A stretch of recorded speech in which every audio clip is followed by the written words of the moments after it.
Hej. I videoen her viser jeg, hvordan man laver en analyse af en bevægelse i Logger Pro, særligt med henblik på at undersøge energiomdannelse. Så det eneste, det kræver, er, at jeg har et videoklip af en bevægelse, og jeg har programmet Logger Pro. Så jeg starter programmet. Det ser sådan her ud. Og det første, jeg skal gøre, er at indsætte min film. Så jeg vælger Insert Movie, og så finder jeg frem til min video. Jeg har den liggende i en mappe her. Frit fald S3. Open. Og så er videoklippet her med nogle knapper rundt om. Og her kan man spole i videoen. Og jeg vil gerne spole frem til det sted, hvor objektet her begynder sit fald mod jorden. Så jeg spoler lige lidt længere. Her sker der noget, ikke også? Og her kan man spole sådan enkelte frames i videoen frem eller tilbage. Så jeg starter med den frame, hvor det ser ud som om, at nu begynder objektet at falde frit, og det tror jeg, det gør her. Så klikker jeg på knappen hernede med de 3 røde prikker, og så kommer der yderligere en menu frem. Jeg vælger den liggende gule lineal her, og så trækker jeg en streg langs linealen på videoen, som så bruges til at markere, hvad 1 meter svarer til. Og det er vigtigt, at man gør det, ellers så ved programmet jo ikke, hvad dimensionerne på billedet eller på videoklippet er. En anden ting, jeg gør, det er, at jeg spoler frem til faktisk den frame, hvor objektet rammer jorden, og så klikker jeg på knappen, hvor der ligesom er et koordinatsystem, der flytter sig, og klikker på det sted, hvor objektet rammer jorden, så godt som jeg nu kan. Og det bliver så nulpunktet for mine målinger. Så når jeg skal måle lige om lidt højden af objektet, så bliver det målt i forhold til det her niveau, som så er niveau 0. Og spoler jeg lige tilbage til det sted, hvor objektet begyndte at falde. Det gjorde det der. Så klikker jeg på den røde prik her.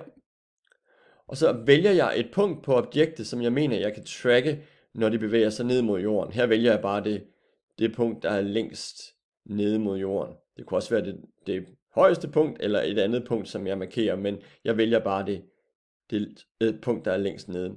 Og så klikker jeg der, og det der så sker, det er, at nu markerer jeg, hvor er objektet nu, og så spoler programmet automatisk en frame frem.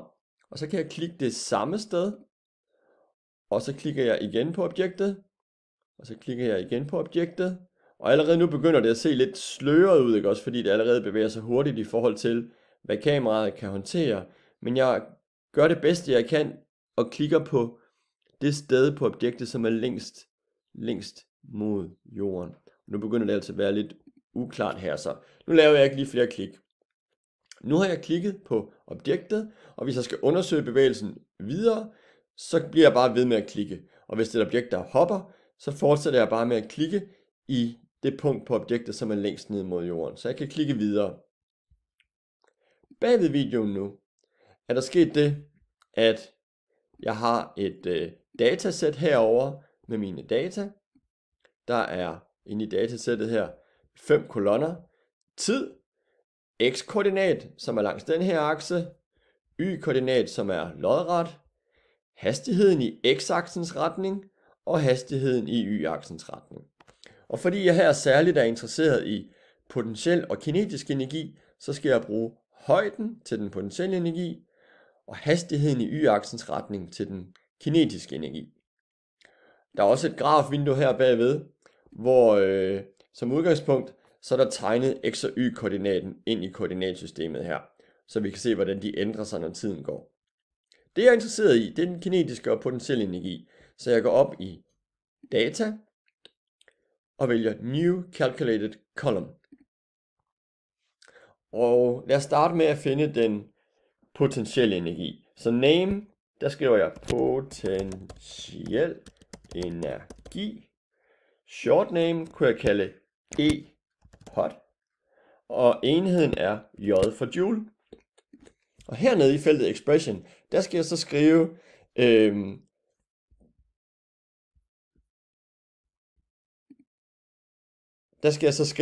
jeg kan lige pludselig til at tænke på, om jeg overhovedet filmer. Det gør jeg. Godt. Her skal jeg så skrive det regneudtryk, som jeg skal bruge til at regne den potentielle energi.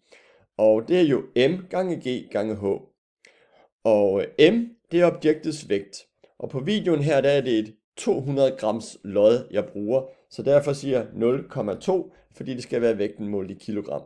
Bruger du et andet objekt, hvor du ikke kender vægten, så er du nødt til lige at måle det på en vægt, for at finde ud af, hvad vejer det her objekt. Gange G, 9,82 i Danmark, gange H, og H er y-koordinaten, og den ændrer sig jo løbende. Så for at få beregnet den potentielle energi i de forskellige positioner, så skal vi her vælge den variabel, som svarer til y-koordinaten. Done. Og så har jeg en kolonne, som beregner den potentielle energi i de forskellige steder, hvor jeg har klikket på objektet. Vi kan se, at den potentielle energi falder. Jeg vil også gerne have en beregnet kolonne med kinetisk energi. Kinetisk energi. Short name E-kin. Enhed J for joule. Og her er formlen jo en halv mv i anden. Så jeg siger 0,5 gange vægten. Det er stadig 0,2, fordi den vejer 200 gram, og det er 0,2 kilogram. Gange, og så skal jeg have objektets fart i anden potens. Og farten, det er den her kolonne VY. Så jeg går ind under kolonner og vælger Y-velocity